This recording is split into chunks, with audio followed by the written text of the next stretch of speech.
Why did a phone case sell for $1 billion?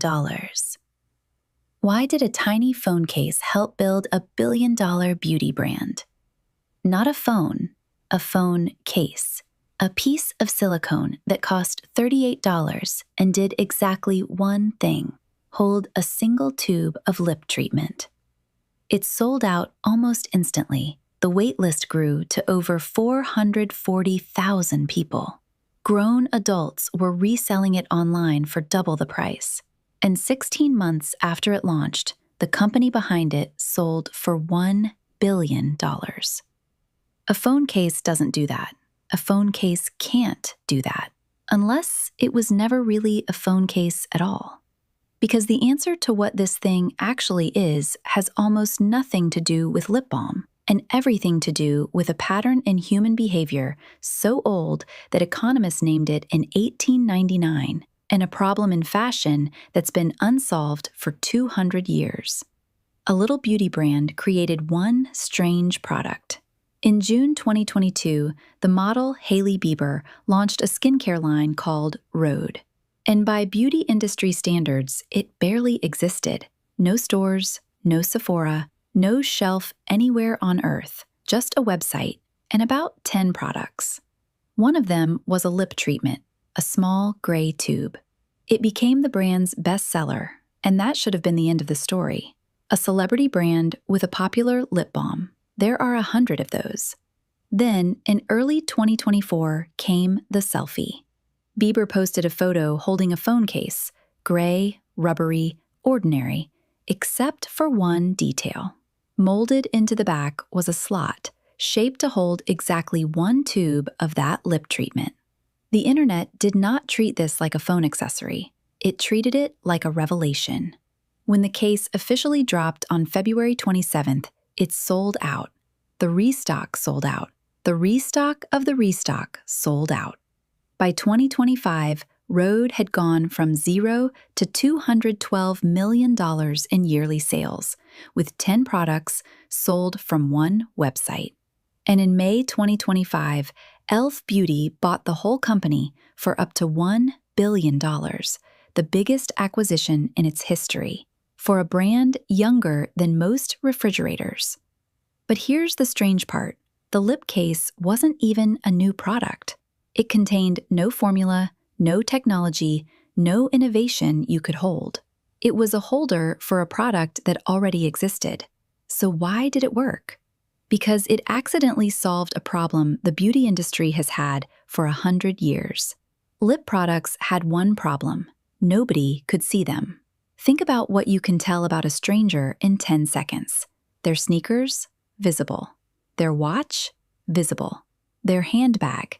Visible from across the street. These objects talk. They tell everyone what the owner likes, what they can afford, what tribe they belong to. Now think about lip balm. It lives at the bottom of a bag, in a pocket, in a drawer. You use it a dozen times a day, and no one has ever once known what brand it was. Marketing researchers call this the difference between public and private consumption. And decades of studies agree on one thing: people will pay dramatically more for products other people can see. That's why logos got bigger. That's why designer shopping bags became status symbols people keep. Visibility isn't a side effect of luxury. Visibility is the product. But lip balm stayed invisible. There was simply no way to display it, until someone found one. The lip case took the most invisible product in your bag and strapped it to the most visible object in your life. Because your phone is not just a phone. Screen time studies put it in your hand 4 to 5 hours a day. You hold it up, in public, at eye level, over and over, about 150 times a day. The back of your phone is seen by more people than your front door. Rhode didn't invent a product. They invented a billboard, one that customers pay $38 to carry around. Because people don't just buy objects, they buy what objects say about them. In 1899, the economist Thorstein Veblen wrote The Theory of the Leisure Class and gave this behavior a name: conspicuous consumption. His argument was uncomfortable then, and it's uncomfortable now. We buy things not for what they do, but for what they display. Status, taste, proof of belonging. And lip products hold a special place in that system. In 2001, after the dot-com crash, the chairman of Estee Lauder, Leonard Lauder, noticed something strange in his sales data. The economy was collapsing, but lipstick sales were rising. He called it the lipstick index. And in 2012, psychologist Sarah Hill confirmed the pattern in the Journal of Personality and Social Psychology.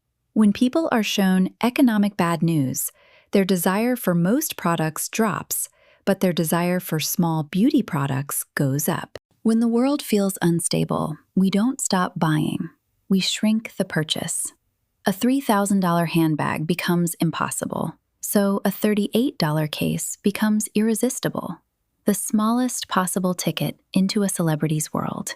And then Rhode added one final ingredient. You couldn't have one.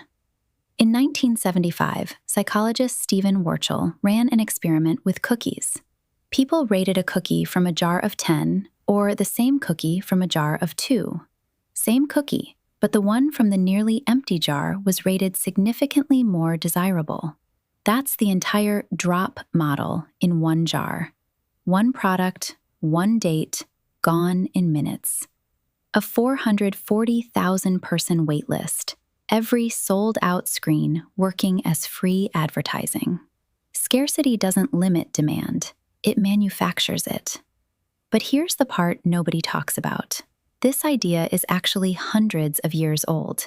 For most of history, women carried their essentials in large tie-on pockets, worn under their skirts. Then, around the 1790s, fashion changed.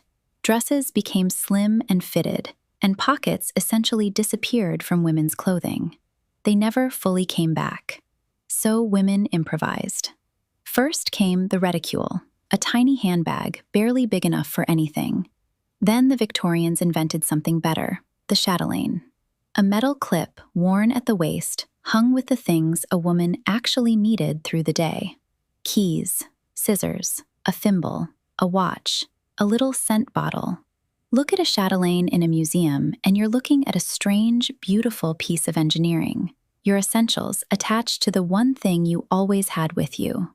Sound familiar? 200 years later, the thing you always have with you is no longer a belt. It's a phone. The lip case isn't a gimmick. It's a chatelaine. A Victorian solution to a Georgian problem, reinvented for the smartphone. Which might be why it never felt like a gadget. It felt like something that should have always existed.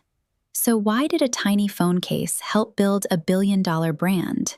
Because it made an invisible product visible. Because it offered luxury at a price that survives hard times. Because it gave a 200-year-old habit a new place to live. A Victorian woman hung a scent bottle from her waist so the world could see it. Her great-great-granddaughter clips a lip treatment to the back of her phone. The objects change. Humans don't. We just keep finding new places to hang the things we want the world to see.